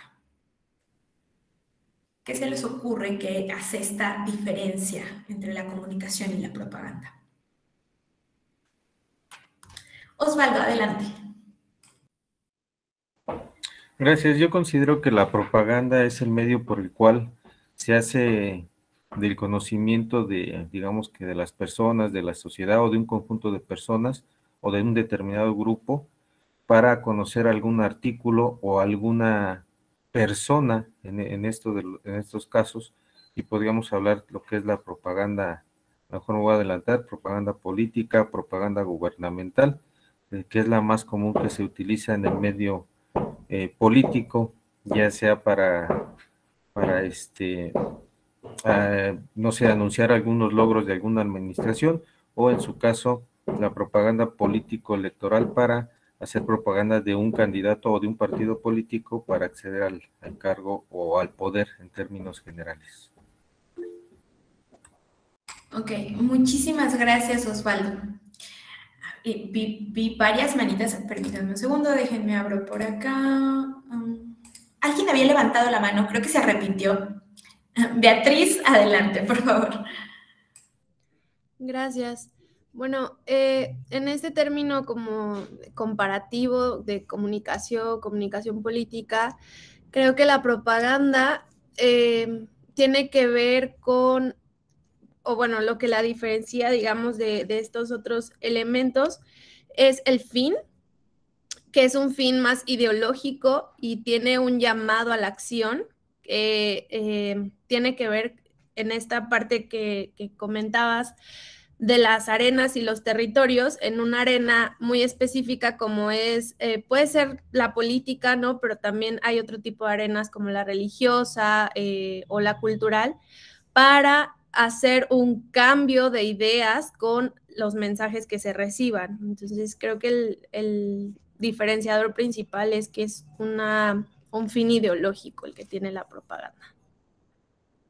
Muchísimas gracias, Beatriz, por introducir estos elementos. Antes de darle la palabra a Javier, permítanme, les leo, porque vi que llegaron varios mensajes. Jessica nos dice: son las técnicas y métodos por las cuales se va a divulgar una idea con el objetivo de atraer seguidores. Liliana Guadalupe Martínez nos dice, es la divulgación de ideas políticas, religiosas, sociales, con el fin de persuadir a las personas. Y también Rafael Rosas nos dice, serían escritos, símbolos, colores, formas que identifiquen a los actores políticos o que se den a conocer por estos medios. Yo concuerdo con sus participaciones, es decir, este tema de tiene un fin ideológico, ya sea político, religioso, a veces, por ejemplo, cuando hablamos de movimientos sociales, tiene un fin ideológico en función de los objetivos que están solicitando los distintos grupos. Hay un llamado a la acción. Y aquí, insisto, antes de darle la palabra a Javier, les preguntaría, ¿qué podría diferenciar en este sentido cualquier otro mensaje comunicativo si estamos diciendo, bueno, más allá del fin ideológico, porque yo creo que ese es un buen diferenciador, si estamos diciendo que cualquier mensaje por parte de un emisor lo que busca es un llamado a la acción, con independencia de si se está buscando propiamente una respuesta verbal, se busca algún tipo de reacción por parte de quien está recibiendo los mensajes.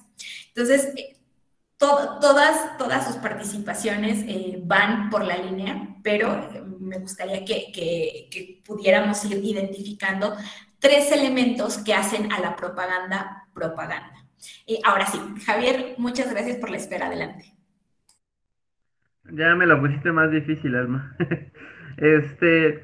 Bien, sin duda coincido que hay una persuasión, pero yo creo que la propaganda, y tratando de responder la pregunta, tendría que tender a cierta ideología, palabras específicas, la comunicación, no solo la acción, sino también pues al cuestionamiento, porque pues en los temas que están ahorita, como tú mencionabas en la agenda, hay mucho la libertad de expresión, pero vemos un posicionamiento, ¿no? Entonces hay propaganda de ambos lados y tendría uno que ponerse a lo mejor de un bando o ser neutral.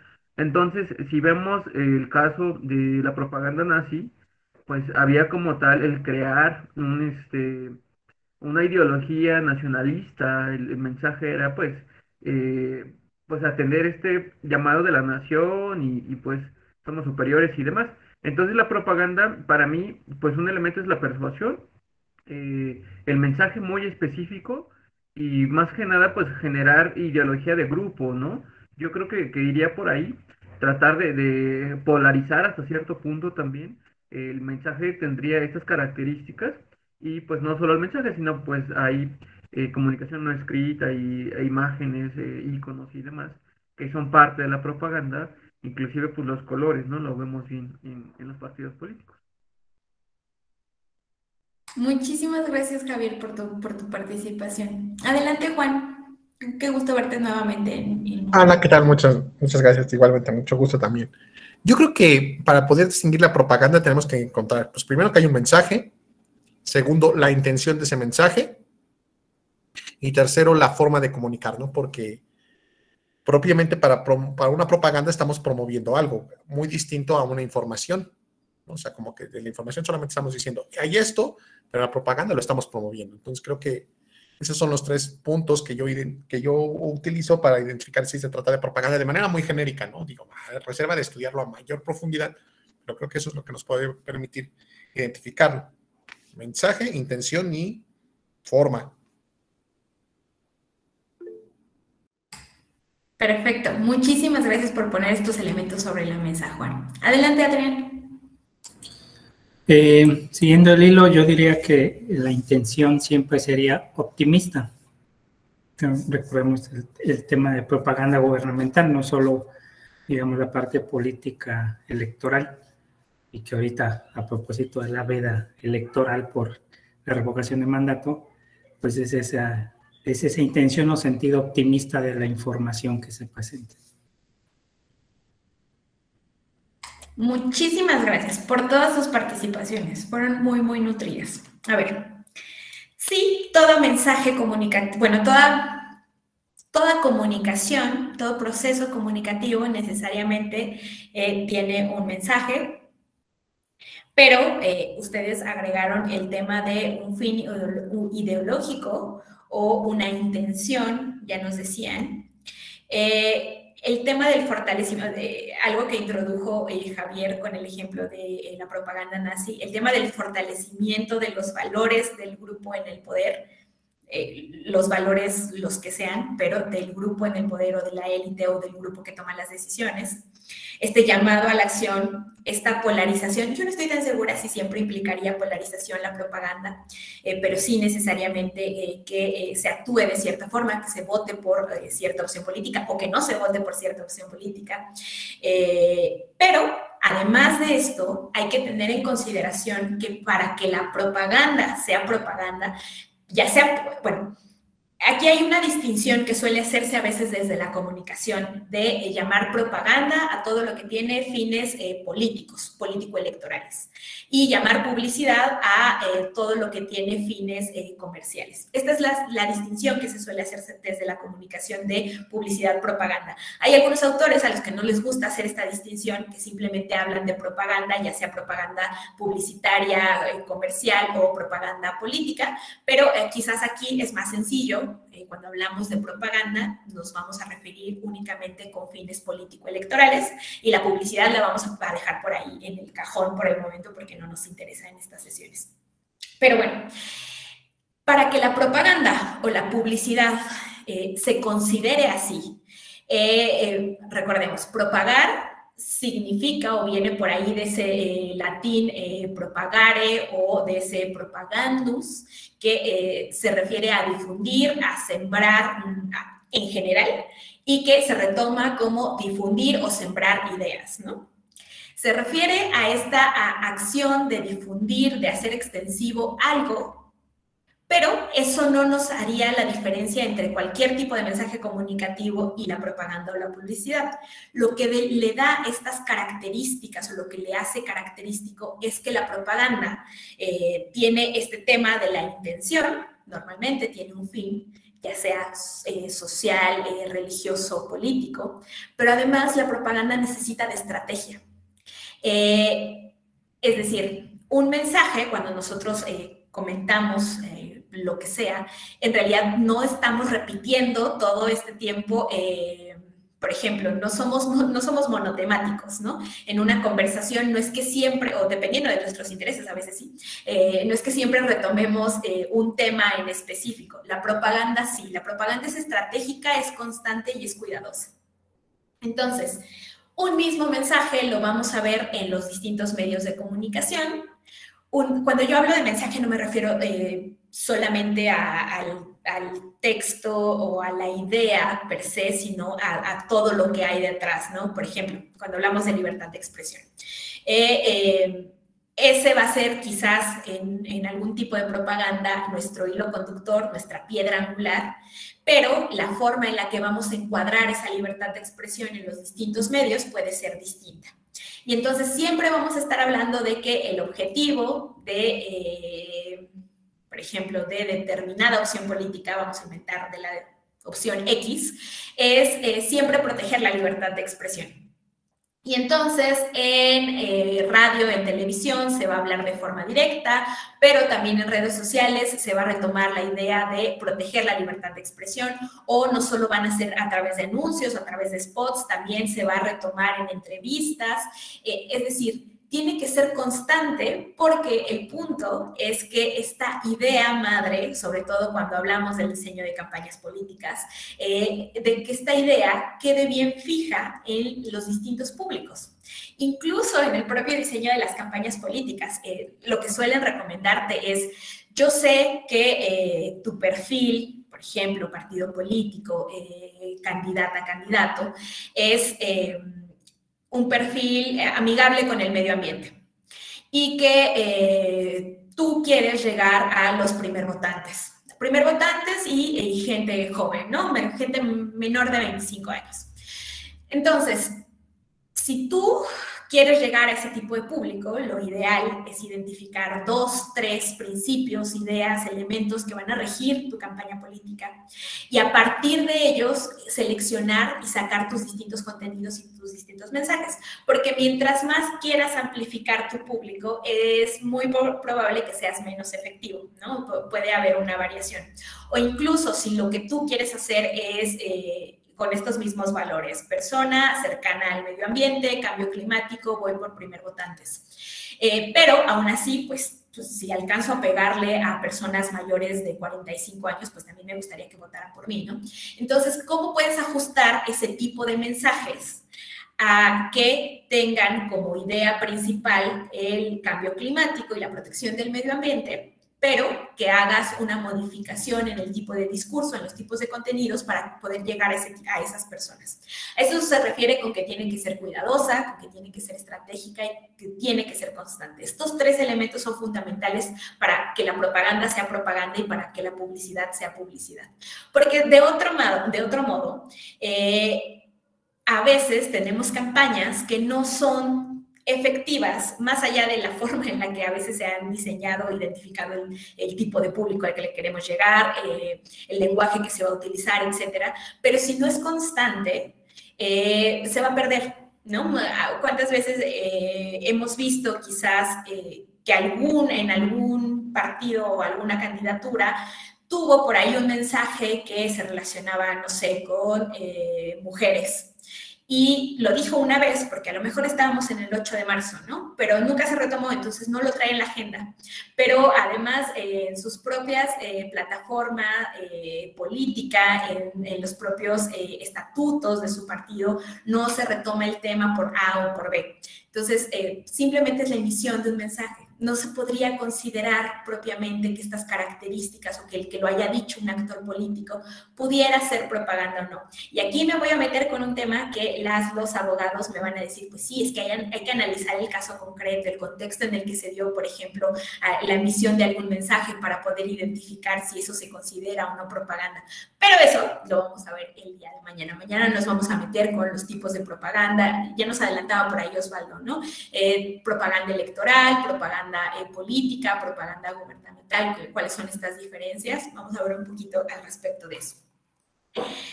Bueno, quiero que adelantemos.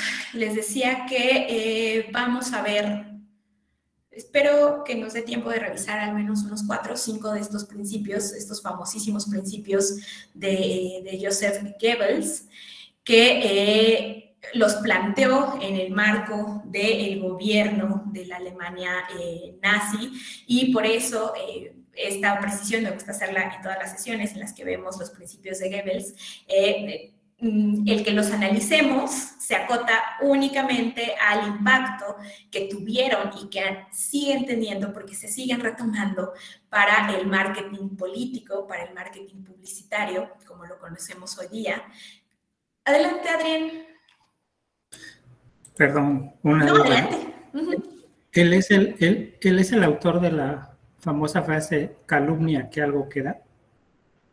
¿Calumnia qué, perdón? Que algo queda. No sé si la frase esté hecha tal cual así, pero ahora que revisemos cada uno de los principios, claro que es el autor de, por ejemplo, estas cortinas de humo. Claro que es el autor de la creación de los enemigos, es que esa frase que me estás diciendo entra, creo que en orquestación, que es el tema de, si están hablando mal de ti, pues lo mejor que puedes hacer es hablar mal de los demás, ¿no? Mata una mala nota con una mala nota de otra persona.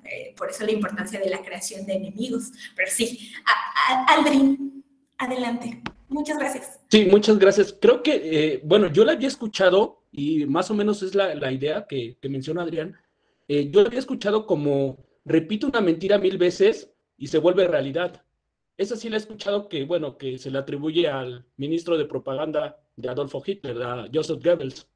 Sí, esa completamente. De hecho, viene en los principios. Los principios son muy cortitos, o sea, bueno, claramente ustedes los pueden ver aquí, pero incluso si quieren buscarlos en Google, viene la descripción de a qué se refiere cada uno de los principios y dentro de esa descripción viene esta frase.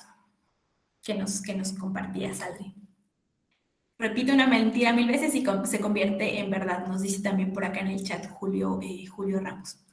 Bueno, les decía, el que los vayamos a revisar en la sesión, pues obedece con esta influencia que ha tenido y que sigue teniendo en propaganda, en marketing, pero pues claramente no implica ningún tipo de reconocimiento al gobierno de Hitler, a la ideología nazi, no es una apología a su persona, a su ideología, ni a lo que representó, porque sabemos pues el daño que hizo para la humanidad y todos los derechos que se vulneraron con el dominio nazi, ¿no? Entonces solamente es con fines educativos. Bueno, ahora sí, una vez que estamos en este entendido, vamos a pasar con estos principios. El primer principio que nos dice Goebbels es el principio de simplificación y del enemigo único. ¿A qué se refiere este principio?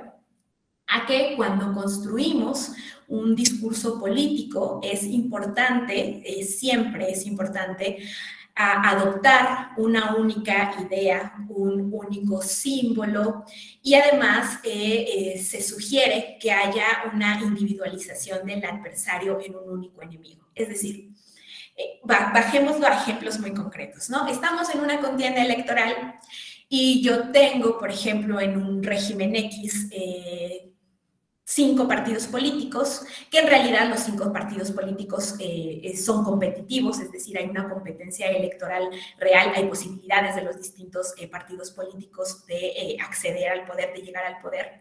Y entonces, permítanme, déjenme enciendo la batería porque se me va a apagar la computadora. Ya, listo.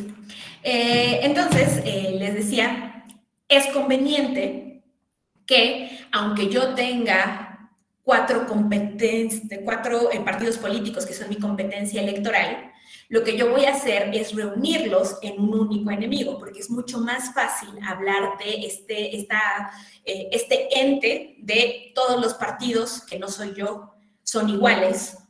Ninguno va a representar tus intereses de la forma en la que yo lo voy a hacer, etcétera. Te permite emitir ideas que son más concretas, te permite llegar al público de forma más simple, de forma más sencilla, no canalizas toda tu fuerza en criticar a cada uno de los partidos políticos, sino que los unificas y a partir de esta unificación, de la forma en la que tu estrategia lo permita o lo haya ideado, pero esta simplificación permite posicionar mejor un mensaje, ¿no? Permite que se preste a una menor interpretación posible. Recordemos que por la época, por cuando estos principios fueron por ahí planteados, sí se pensaba que la masa era una masa obediente, que el mensaje como se emitía era como se iba a retomar por la ciudadanía, tal cual, por la masa.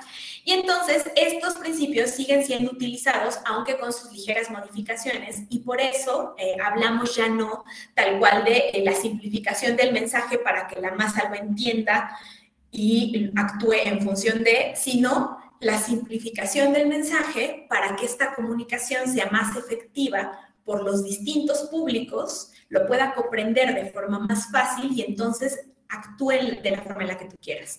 Vote por tu opción política, vote por tu candidatura o no vote por otras opciones políticas. Recordemos que la desincentivación del voto también es una buena estrategia que suelen utilizar los distintos partidos políticos, ¿no? Cuando hablamos de propaganda no solo hablamos de busco que voten por mí, a veces también busco que no haya participación política, que las personas no se inmiscuyan en los asuntos públicos y de ahí la importancia de este diálogo entre los distintos actores, la ciudadanía, la sociedad civil para este bien común, ¿no? Ahora, el segundo principio, que es el principio del método de contagio, en este Goebbels enfatiza en la importancia de la construcción de este enemigo en común.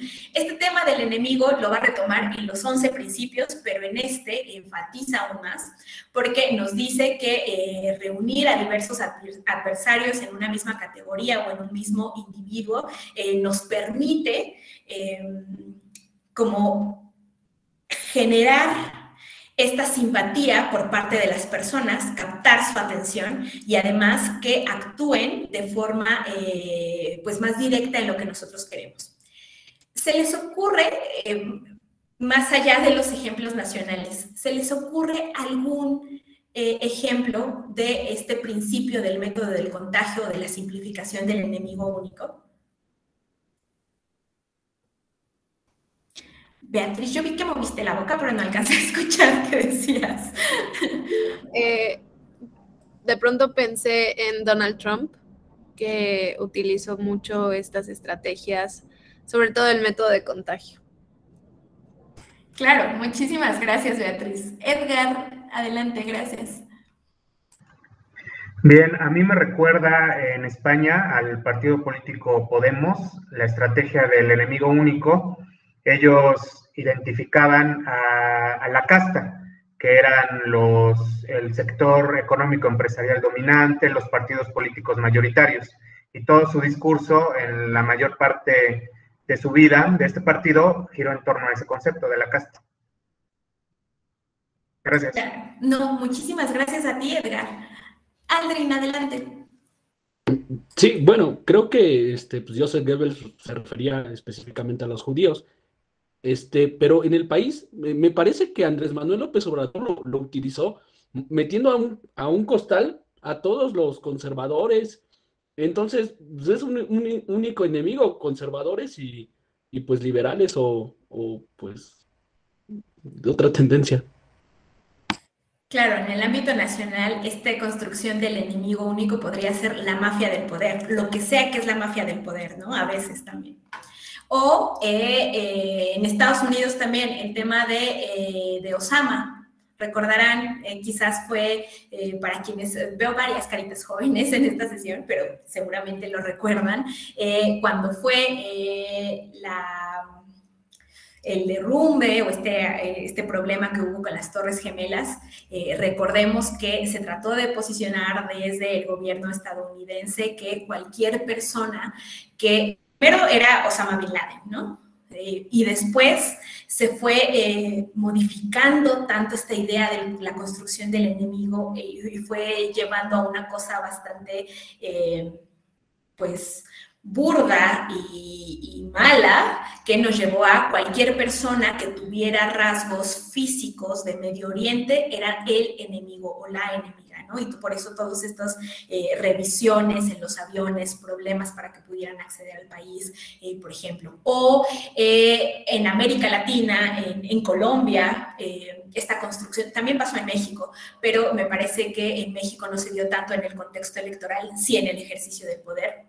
La construcción de el enemigo como las FARC, el narcotráfico, para que una opción política pudiera llegar a la presidencia de Colombia y entonces poder erradicar y poder incluso pasar a un tema de paz, de perdón, ¿no? Entonces, esta construcción del enemigo siempre nos permite hacer más efectivos los mensajes, sobre todo, porque vamos a ir viendo los otros principios, sobre todo en cómo se explotan quizás los mitos nacionales, cómo se explotan las ideas preconcebidas. En propaganda y en publicidad, siempre se va a retomar el tema de ideas preconcebidas, porque ya lo veíamos un poco en la sesión, hay un reforzamiento a través del proceso comunicativo de nociones que nosotros ya tenemos identificados. Si soy afín a un color, si soy afín a una opción política, aunque debería de tener esta apertura al diálogo, al debate, a veces este reforzamiento que se hace a mis preferencias, pues es a lo que yo voy a responder, ¿no? Entonces, un poco de ahí se agarra Goebbels también en la redacción de estos distintos principios. Y para saber más de la construcción del enemigo, les decía que esto lo va a retomar en otros principios, pero un poco también en respuesta a esta teorización o conceptualización que se hizo durante el régimen nazi. Por ahí Carl Schmitt también retoma en este libro el concepto de lo político, hace esta distinción que permite para mantener el control, para mantener en orden al Estado, esta distinción entre amigo-enemigo, la importancia de desarrollar esta conceptualización del enemigo y además de tener un enemigo externo, ¿no? Que sobre todo en momentos de crisis nos permita mantenernos unidos. En el caso, por ejemplo, de lo que nos decía hace un rato Beatriz de Donald Trump, podemos ver a las personas latinas en general, ¿no? Como para el acceso al poder teníamos esta visión nacionalista versus esos extraños que vienen a quitarnos los recursos que son de las personas estadounidenses, ¿no? Cómo se fue gestando todo este discurso alrededor de. Ahora, son las 12:59, les soy muy franca, no me gusta terminar la sesión después porque sé que tienen otras actividades, entonces demos 2-3 minutos, no sé si tienen algún comentario de lo que hemos visto hasta el momento y el día de mañana recuperaríamos el resto de los principios y ya entraríamos con otros temas de propaganda. Pero hay que dejar un par de minutos para si quieren alguno de ustedes compartir algún comentario o alguna pregunta sobre la sesión. Soy todo oídos. Voy a dejarles de compartir para verlos mejor. Listo. ¿Tienen alguna duda, alguna pregunta de lo que hemos visto hasta hoy? Creo que no, nada. Osvaldo nos dice que no, Yameli también nos dice que no, perfecto.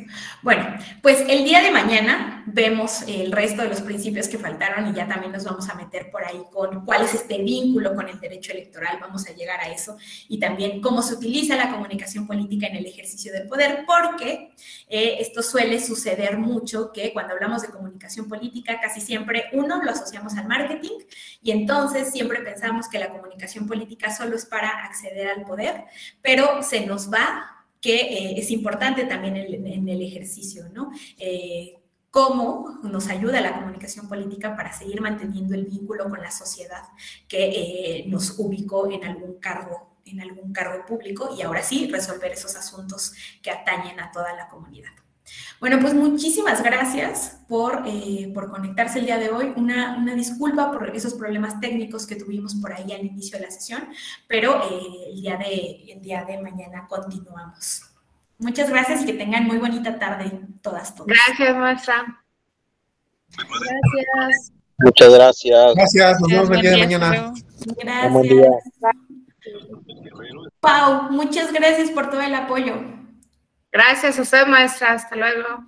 Hasta luego.